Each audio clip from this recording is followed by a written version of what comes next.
정보 시스템 네 번째 네트워크 매트컬프의 법칙. 정보화 시대의 가장 바람직한 기업의 조직을 네트워크 조직이라는 이야기를 여러 번 언급하였다. 그런데 컴퓨터를 인간에 비유하는 것이 우연이 아닌 것처럼 정보화 시대의 컴퓨터는 네트워크 조직을 가지는 것이 더 유리하다는 것이 증명되고 있다. 과거에 전쟁을 위해 만들어진 군대 조직이나 대량 생산을 위해 고안된 중앙 집중식 조직이 오늘날 환경에서 생존하기 어려운 것처럼 말이다. 정보화 시대에는 개인 한 명 한 명의 능력과 개성이 중요시된다. 조지 오웰의 소설 1984년에서도 예측하고 있었던 것처럼 얼마 전까지만 해도 가장 효율적인 컴퓨터 시스템은 중앙 집중식 시스템이었다. 여기서 중앙 집중식이란 각 사용자들이 하나의 메인프레임급 대형 컴퓨터의 단말기를 사용하여 접근하는 것을 의미한다. 물론 중앙 집중식 시스템이 규모의 경제가 가지는 장점이 있었던 것은 사실이다. 그러나 호스트 컴퓨터에 의한 중앙 집중식 처리는 무엇보다도 상호 커뮤니케이션이 불가능하다는 큰 단점을 가지고 있다. 이 부분조차도 인간의 조직과 너무나 비슷하다. 중앙 집중식 인간 조직도 통제라는 측면에서의 강점에도 불구하고 의사결정의 지연과 조직 구성원 상호 간의 커뮤니케이션 부족이 문제였다. 그러나 사람들이 처음 인식한 것은 상호 커뮤니케이션보다는 한 곳에 집중 처리되는 방식의 위험성과 속도 그리고 비용이라는 문제였다. 이를 해결하기 위해 분산 처리를 강조한 시스템으로 발전하게 된다. 이처럼 자료 처리의 분산과 위험의 분산이라는 장점을 위해 만들어진 것이 클라이언트 서버 시스템이다. 그러나 점차 정보화의 중요한 개념은 분산 처리보다는 네트워크가 된다. 하드웨어에 무어의 법칙이 있다면 네트워크에는 매트컬프의 법칙이 있다. 네트워크의 규모가 커짐에 따라 그 비용은 직선적으로 증가하지만 네트워크의 가치는 기하급수적으로 증가한다는 법칙이다. 랜의 원조인 이더넷을 개발한 제족스사의 연구소 연구원이었으며 1981년 네트워킹의 리더인 쓰리콤을 창업한 로버트 멜트커프가 하나의 네트워크의 유용성 또는 효용성은 그 네트워크 사용자 숫자의 제곱이다라고 한 말에서 유래된 것이다. 예를 들어 하나의 팩스 기계는 아무 쓸모가 없다. 그러나 두 개가 연결되면 매우 유용하며 만약 100만 개가 연결되어 있다면 그 유용성의 가치는 100만의 제곱이 된다. 같은 논리로 만약 단 한 명만 인터넷에 연결되어 있다면 인터넷은 역시 아무런 가치가 없다. 그러나 두 명의 인터넷 사용자는 그 유용성이 2의 제곱이므로 4가 된다. 한 조사에 따르면 2006년 6월 현재 인터넷 이용자가 7억이라고 하였다. 그 가치는 엄청나다는 이야기다. 이 네트워크의 힘은 단지 인터넷이나 팩스에 국한되는 것은 아니다. 미국에서 무작위로 두 사람을 골라 그들을 연결시키는 데 필요한 사람의 수는 6단계 이내, 즉 6명 이내라고 한다. 이를 우리는 6단계 법칙이라고 한다. 이는 복잡계 네트워크 이론의 창시자인 바라바시가 쓴 책 링크에 나오는 말이다. 그는 이 세상에 살고 있는 임의의 한 사람과 연결하려 할 때 6명만 통하면 가능하다는 논리를 보여주면서 이를 6단계 분리라는 원칙으로 명명했다. 다시 말해서 6사람만 통하면 이 세상 누구와도 접촉이 가능하다는 것이다. 세상은 넓지만 네트워크로 구성되어 있다는 점을 이해하면 복잡하고 넓은 세상도 정말 좁은 세상이 된다. 바로 이것이 네트워크의 힘이다. 그리고 이런 네트워크의 힘은 인터넷의 등장으로 그 의력이 더욱 강해지고 있다. 바라바시는 다음과 같이 인터넷에 관해 회고하고 있다. 1980년 팀 베르너스 리가 꿈꾸었던 새로운 네트워크의 세상, 모든 곳에 있는 컴퓨터들에 저장된 모든 정보를 서로 연결시킨다고 하면, 그래서 하나의 단일한 세계적 정보 공간이 생겨난다고 하면 그가 만든 링크는 월드와이드 웹이라는 새로운 세상을 성장했고, 클릭을 통해서 세계 어디로든 어떤 자료든 링크를 타고 다닐 수 있는 강력한 네트워크가 되었다. 스위스의 입자 물리학 연구소 연구원인 팀 베르너리는 1989년 글로벌 하이퍼텍스트라는 프로젝트를 제안한다.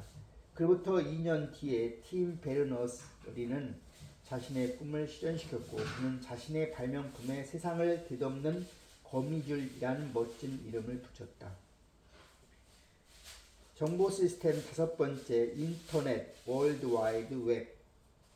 이제 한 조직 안에서 네트워크는 인터넷을 통한 전 세계적인 네트워크의 일부가 되었다. 이 네트워크에 연결되면 우리의 컴퓨터는 계산기가 아니라 통신수단이 된다.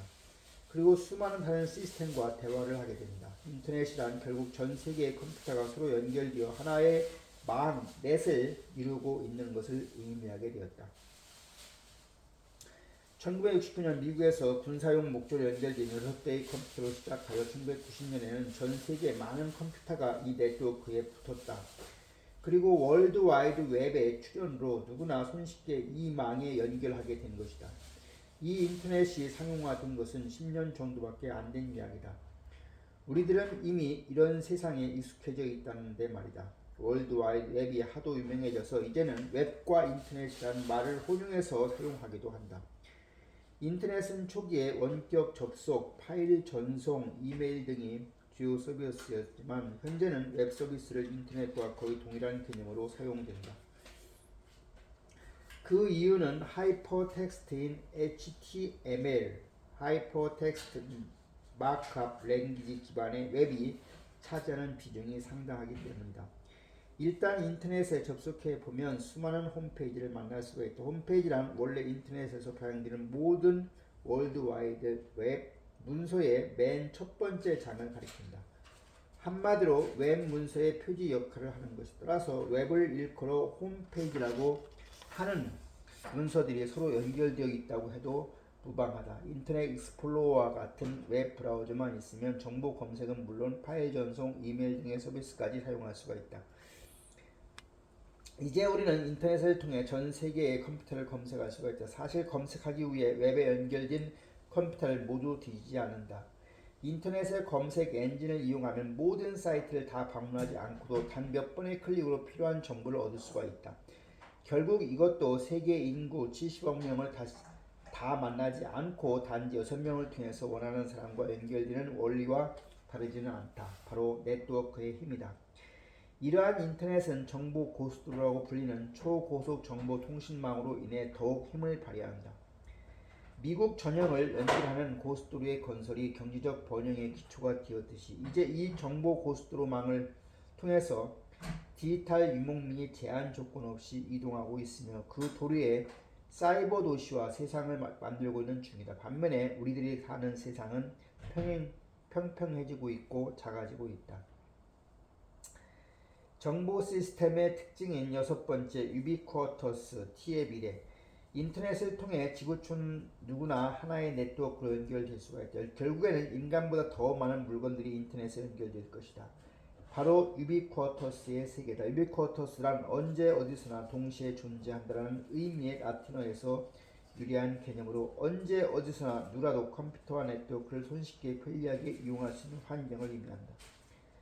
그 환경에서는 사람뿐만 아니라 우리가 사용하는 물건까지 네트워크의 한 자리를 차지하게 된다. 아침에 일어나 TV를 켜고 신문을 읽는다. 관심이 있다면 관련된 다른 기사는 물론 추가로 필요한 정보를 요구할 수 있다. 이 양방향 TV 앞에 앉아있는 대통령, 국회의원, 시장, 시의원, 구의원 등에 대한 자신의 권리를 행사할 수 있다. 선거가 끝나는 오후 6시만 되면 모든 투표 결과를 바로 알려줄 것이다. TV뿐만 아니라 집안에 있는 모든 제품들이 똑똑해졌다. 새로 구입한 제품을 냉장고에 넣으면 냉장고의 화면에 물품 내역이 추가된다. 그리고 냉장고에는 모든 물품의 리스트를 보여주기도 한다. 최첨단 인텔리전트 액자는 우리 부부의 결혼식 사진부터 아이들이 성장하는 과정과 최근의 여행 중에 담았던 사진을 포함해 우리 가족의 변천사를 보여준다.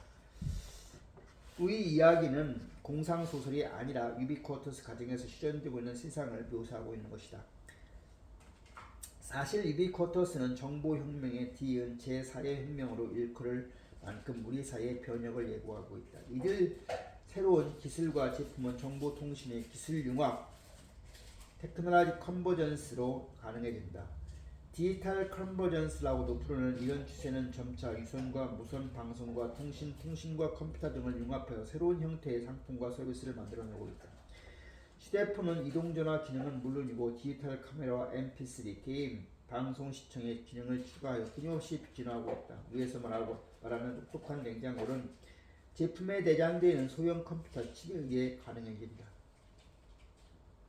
사실 다가오는 유비쿼터스 사이에서는 대부분의 사물과 기기에 소형 컴퓨터 칩이 내장될 것으로 보인다.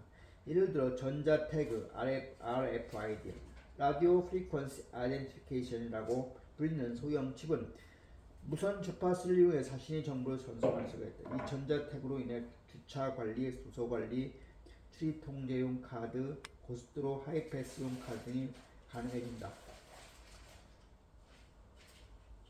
2003년 우리 정부가 발표한 10대 통장 중력 산업에도 이러한 컨버전스 추세를 읽어낼 수가 있다. 미래의 정보통신 기술의 발전 방향은 사실 우리가 지금까지 이야기하고 있는 네트워크의 확장이라고 생각할 수 있다. 웹은 전 세계적에 흩어져 있는 웹 서버를 연결해서 정보를 제공하는 서버 기반의 네트워크다. 여기서 더 나아가 차세대 디지털 신경망이라고 할 수 있는 그리드 개념이 등장했다. 그리드는 서버와 클라이언트의 구분 없이 모든 컴퓨터들이 동등한 수준으로 연결되는 수평적 구조를 말한다. 이제 웹 형태의 인터넷이 그리드 형태의 차세대 인터넷 구조로 발전해 가고 있다는 이야기다. 이렇게 되면 인터넷상의 네트워크는 네트에서 웹을 거쳐 더 촘촘한 그리드로 발전하게 된다. 사실 그리드 컴퓨팅은 슈퍼컴퓨터를 개발하고자 하는 연구로부터 시작되었다. 슈퍼컴퓨터는 이미 언급한 것처럼 국가적인 사업으로 추진할 정도로 값도 비싸고 만들기도 쉽지 않다. 그러나 이 그리드 컴퓨팅의 기술을 잘만 활용하면 쉽게 슈퍼컴퓨터의 기능을 얻게 된다. 인터넷상에 연결되어 있으면서도 놀고 있는 컴퓨터 처리 능력을 모두 하나로 연결하면 가상의 슈퍼컴퓨터가 될 수 있는 것이다. 즉 네트워크 자체가 컴퓨터가 되는 것이다. 정보 시스템의 마지막 7번째 특징입니다. 사이버 스페이스 가상공간. 정보의 고속도로를 따라 사람들은 사이버 세상을 만들어가고 있다. 사이버 공간, 사이버 세상, 사이버 월드라 불리는 것들의 원래 표현은 사이버 페이스이다. 비록 사이버 페이스는 컴퓨터 통신망 안에 존재하는 가상 공간이지만 세상에 존재하는 것은 거의 다 있고 없는 것도 만들어낸다. 학교, 시장, 경찰서, 그리고 범죄, 더 나아가 권력까지 존재한다. 그곳에는 네티즌, 사이버, 경찰, 테러리스트, 그리고 유목민들이 살고 있다. 우리 인간은 수천 년 동안 살아온 자연 공간 위에 인공적으로 창조한 또 하나의 공간, 즉 사이버 페이스를 가지게 된 셈이다. 여기서 사이버라는 말은 1947년 미국의 한 수학자에 소개되었지만 이 용어가 대중화되기 시작한 것은 1984년 월리엄 깁슨의 소설 뉴로맨스에서 비롯되었다. 뉴로맨스는 요즘 우리들이 자주 사용하고 있는 공간뿐만 아니라 가상현실, 버추얼 리얼리티, 매트릭스, 컴퓨터 네트워크, 아이스, 컴퓨터 보안 시스템 등의 용어들이 등장한다. 이 사이버 공간은 아날로그 세계의 계급, 성, 직업, 연령, 인종이 그대로 존재하지 않을 수 있다. 마음만 먹으면 성과, 계급, 인종에 따른 차별이 없는 평등한 세상이 가능해진다. 그러나 이러한 사이버 공간은 엄청난 사회적 편리성을 제공하는 만큼 수많은 부작용도 만들어낸다.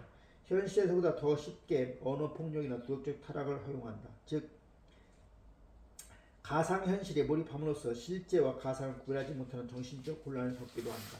이 모두가 사이버 공간을 너무 강조한 나머지 사실과 가상을 혼돈한 데서 비롯된 것이다. 사이버 공간의 독립선언서까지 나오고 있으니 말이다. 그러나 이 사이버 공간도 결국 사람의 관건이다. 사이버 세계는 실제 세계와 유기적으로 연결되어 있다. 따라서 이곳에서의 범죄 역시 현실 사회에서의 범죄가 된다. 그런 범죄 가운데 하나가 바로 컴퓨터 바이러스다. 컴퓨터 바이러스는 해를 거듭할수록 숫자를 더해가며 기승을 부리고 있다. 개인용 컴퓨터에 침입해 소중한 데이터를 망가뜨리고 회사 네트워크에 침투해 업무에 지장을 주기도 한다. 컴퓨터 바이러스는 일종의 컴퓨터 프로그램이다. 컴퓨터와 관련해서 바이러스라는 용어는 1970년 데이비드 제널드가 쓴 공상과학 소설에서 처음 등장했다. 분패나 자기 증식 기능 등의 특징이 생물학적 바이러스와 비슷하고 해서 붙여진 이름이다. 바이러스와 비슷한 개념으로 인터넷 웜이나 트로이 목마가 있다. 이 툴은 다른 파일을 감염시키지 않는다는 점에서 전통적인 바이러스와 구분되지만 그 자체가 사용자가 원하지 않는 작업을 하는 악성 코드이다. 바이러스가 발견되었다면 당연히 치료를 해야 한다. 바이러스의 내부에는 정상적인 파일을 오작동하게 하는 코드값이 있다. 그것을 잘못 작동 못하게 막는다든지 지워버린다든지 해서 치료할 수 있다. 그러나 생물학적 바이러스는 몸 안에 항체가 생기면 같은 바이러스에 다시 감염될 확률이 적어지지만 컴퓨터 바이러스는 치료됐다고 해서 재감염 위험이 사라지는 것은 아니다. 환경이 맞으면 얼마든지 다시 감염될 수 있다. 반면에 정보와 낚시의 조합으로 만들어진 피싱이라는 사기 수법과 타인의 데이터나 정보에 접근하여 이를 가져가거나 수정하는 해킹도 일종의 사이버 테러가 할 수 있다. 최근에는 실제 테러처럼 컴퓨터의 망을 이용하여 데이터베이스화 뒤에 있는 군사, 행정, 인적 자원 등 국가적인 주요 정보를 파괴하기도 한다.